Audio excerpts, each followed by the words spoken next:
तो ये है अपना चैप्टर 3 ट्रिग्नोमेट्रिक फंक्शंस।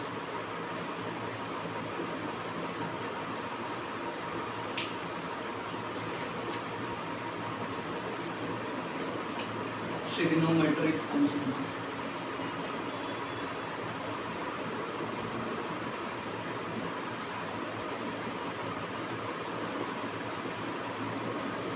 अच्छा, जब मैंने वो रिलेशंस और फंक्शन स्टार्ट कर रहे थे, मैंने बोला था ये काम आएगा रिलेशंस एंड फंक्शंस बाद तक, तो फंक्शन यहीं पे आ गया अगले चैप्टर में। तो अब देखते हैं पहले इसकी ज़रूरत क्या थी। आपको बुक्स में 10th की 11th की एक एग्जाम्पल ज़रूर मिलेगा, वो कुतुब मीनार की हाइट निकालने वाला। और वो एग्जाम्पल मेरे को ठीक नहीं लगता हो, क्योंकि कुतुब मीनार जब बनाया होगा तो उसकी हाइट होगी दिमाग में कि इतने मीटर का बनाने वाले, ईंट और सीमेंट रखना डायरेक्ट शुरू नहीं करा होगा उन्होंने। तो अपन वो वाला एग्जाम्पल तो नहीं लेंगे। अगर मैं जैसा दूसरा एग्जाम्पल लूँ जो मैन मेड नहीं हो, या फिर जैसे पहाड़ ले ले, पहाड़ की हाइट निकालनी है, तो ऑब्वियस सी बात है कि वो आप इंच टेप लेंगे तो ऊपर से नीचे तक जाओगे नहीं। तो तरीका क्या है, वो निकालनी पड़ेगी।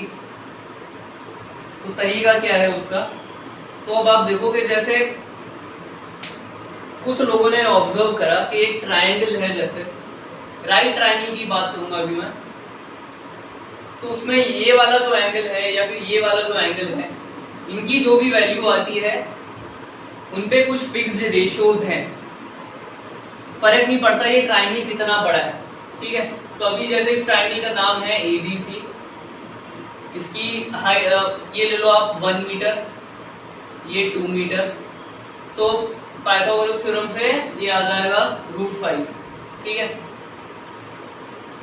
तो उन्होंने यहाँ देखा कि अगर ये 60 डिग्री है तो मेरे पास कुछ रेशियोज ऐसे आते हैं जो हमेशा फिक्स्ड ही रहते हैं, वो फर्क नहीं पड़ता आपका ट्रायंगल कितना बड़ा है कितना छोटा है।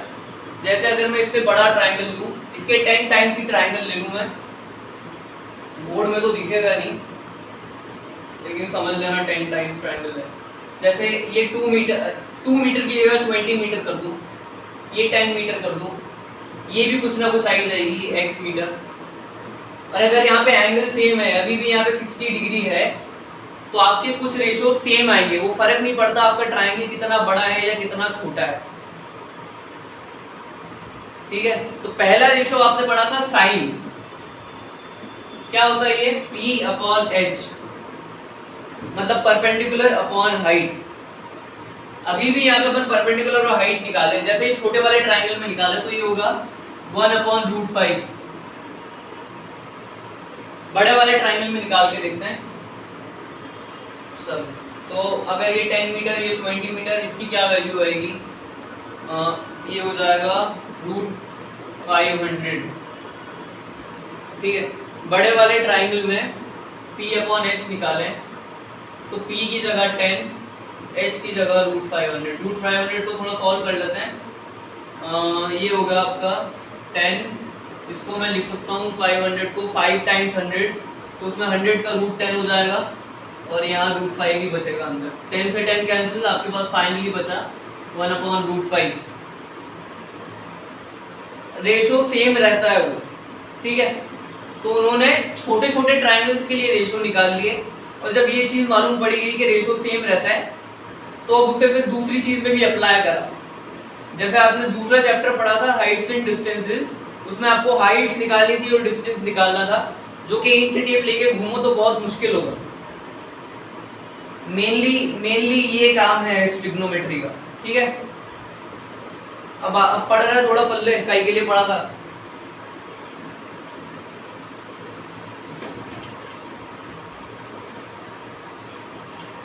ये तो मैंने साइन का एग्जांपल दिया, कॉस का भी लो, टेन का भी लो। ट्रायंगल जितने भी बड़े हो, अगर आपके ये वाला एंगल इक्वल आ रहा है ना, तो आपके रेशियो हमेशा सेम होते हैं। चलो अब आगे बढ़ते हैं। तो साइन 60 की वैल्यू क्या है, याद है? मैंने भी नहीं कही थी लेकिन वो याद हो गई, √3/2। लेकिन ये साइन 60 की वैल्यू कैसे निकाली है, अब वो भी देख लेते हैं। साइन 60 की वैल्यू आएगी कैसे, या फिर साइन 60 ना लें, कुछ दूसरा एंगल लें।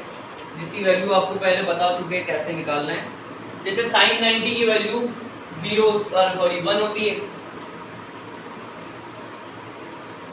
तो साइन 90 की वैल्यू अपन देखते हैं कि साइन 90 की वैल्यू कैसे आएगी। यहाँ पे आप देखो, अभी मेरे पास ये ट्रायंगल है, ये वाला एंगल मेरे पास 60 डिग्री, ए बी सी। अभी जैसे मेरा साइन 60 डिग्री इस ट्रायंगल में क्या हो रहा है, A B upon A C, perpendicular upon hypotenuse, ठीक है। अगर मैं ये वाला एंगल धीरे धीरे बढ़ाऊं, इंक्रीज करता जाऊं इसको मैं, जैसे मैंने 10 डिग्री बढ़ा दिया, 10 डिग्री बढ़ा दिया, तो ये मेरा हो जाएगा 70 डिग्री। एक चीज ऑब्जर्व करो, जैसे मैंने एंगल बढ़ाया तो मेरी ये वाली साइड जो है वो कम हो गई, वो क्लोज हो गई इस वाले पॉइंट से। ट्रायंगल तो अभी भी एबीसी ही है। अब मैंने 70 डिग्री कर दिया, अब मैं इसकी जगह 80 डिग्री कर दूं तो ये और थोड़ी कम हो जाएगी।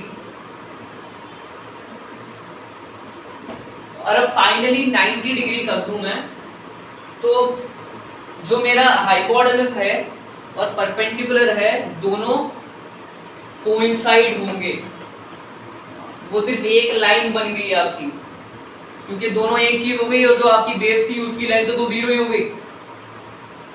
तो साइन 90 में आपकी परपेंडिकुलर और बेस दोनों इक्वल होती हैं, इसलिए इसकी वैल्यू होती है 1, A B upon A B, ठीक है। अभी कॉस पे आते हैं। कॉस 90 की आपने पढ़ा था, ये होती है 0 क्यों? कॉस होता क्या है, बी अपॉन एच। इसी वाले ट्राइंगल का अपन एग्जांपल ले तो यहाँ पे अपन ने देख लिया कि बेस जो थी वो खिसक खिसक के 0 हो गई है।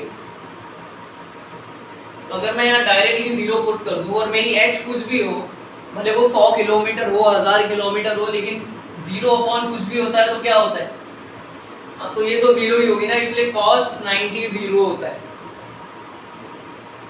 थोड़ा थोड़ा आ रहा है समझ में? तो अभी मेनली cos 90 मैंने इसलिए, sin 90 cos 90 मैंने इसलिए लिया क्योंकि समझाने में इजी था वो। तो आगे बढ़ते हैं, अब इस चैप्टर पे आते हैं। ट्रिग्नोमेट्री का पर्पस क्या है वो समझ लिया, वैल्यूज कैसे आई वो समझ लिया।